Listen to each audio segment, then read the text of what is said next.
예레미야서 38장 17절부터 20절까지 말씀 보겠습니다. 예레미야가 시드기야에게 이르되 만군의 하나님이신 이스라엘의 하나님 여호와께서 이와 같이 말씀하시되 내가 만일 바벨론의 왕의 고관들에게 항복하면 내 생명이 살겠고 이 성이 불사름을 당하지 아니하겠고 너와 내 가족이 살려니와 내가 만일 나가서 바벨론의 왕의 고관들에게 항복하지 아니하면 이 성이 갈대아인의 손에 넘어가리니 그들이 이 성을 불사를 것이며 너는 그들의 손을 벗어나지 못하리라 하셨나이다. 시드기야 왕이 예레미야에게 이르되 나는 갈대아인에게 항복한 유다인을 두려워하노라. 염려하건대 갈대아인이 나를 그들의 손에 넘기면 그들이 나를 조롱할까 하노라 하는지라. 예레미야에게 이르되 그 무리가 왕을 그들에게 넘기지 아니하리이다. 원하옵나니 내가 왕에게 아른 바 여호와의 목소리에 순종하소서. 그리하면 왕이 복을 받아 생명을 보전하시리이다. 아멘. 남유다의 마지막 왕이 시드기야 왕입니다. 바벨론의 침공을 받아서 예루살렘이 포위된 상태이고요.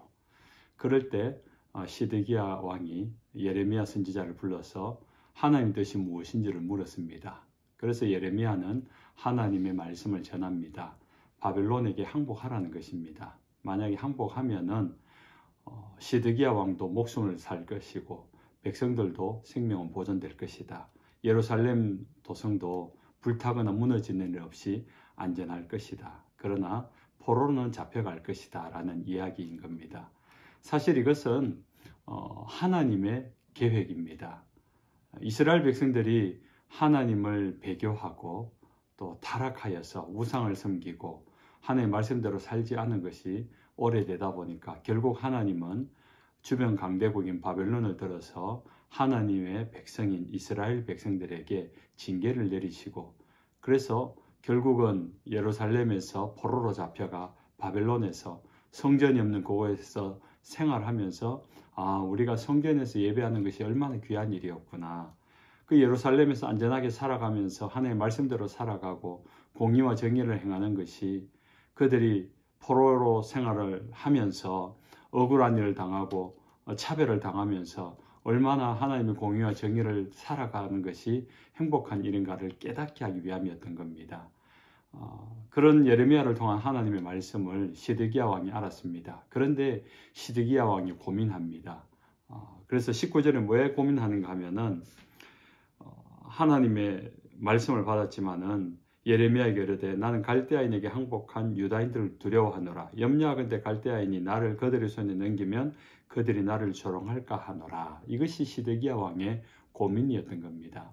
하나님의 말씀과 뜻이 분명히 알아졌는데 그럼에도 불구하고 사람의 눈치를 봅니다. 사람의 어떤 평가와 사람들의 시선 때문에 주저하고 있는 겁니다. 결론부터 말한다면 시드기야 왕은 결국 이 사람들의 시선이 무서워서 하나님의 뜻을 알면서도 항복하지 않습니다. 그 결과 시드기야 왕은 잡혀서 자신이 보는 눈앞에서 자식들이 한 명 한 명 다 죽임을 당하고 그 가족이 다 죽고 난 다음에 두 눈이 산채로 뽑혀서 쇠사슬에 묶여 바벨론으로 포로로 잡혀가다가 평생 고생하다 죽임을 당합니다. 물론 예루살렘 성전도 성벽도 다 불타고 무너집니다. 수많은 백성들이 죽었고 살아있는 백성들은 대부분 포로로 잡혀가는 비참한 최후를 맞이하게 되는 것입니다. 하나님의 뜻을 알면서도 사람의 눈치, 사람의 말이 두려워서 순종하지 않았을 때 일어나는 결과인 것입니다. 사랑하는 성도 여러분, 오늘 우리는 이 시대를 살아갈 때 정말 하나님의 뜻, 하나님의 말씀과 세상의 평가, 세상의 눈치를 볼 때가 많습니다. 고민이 되고 갈등이 될 때가 있겠지만은 이 말씀이 우리 앞에 다시 표본이 되어서 하나님의 말씀을 생각하고 기억하고 그 말씀대로 순종하는 오늘 시드기야 왕의 순종하면은 복이 있다라는 예레미야 음성처럼 하나님의 말씀 앞에 순종하는 하루 되시기를 주님의 이름으로 축원합니다.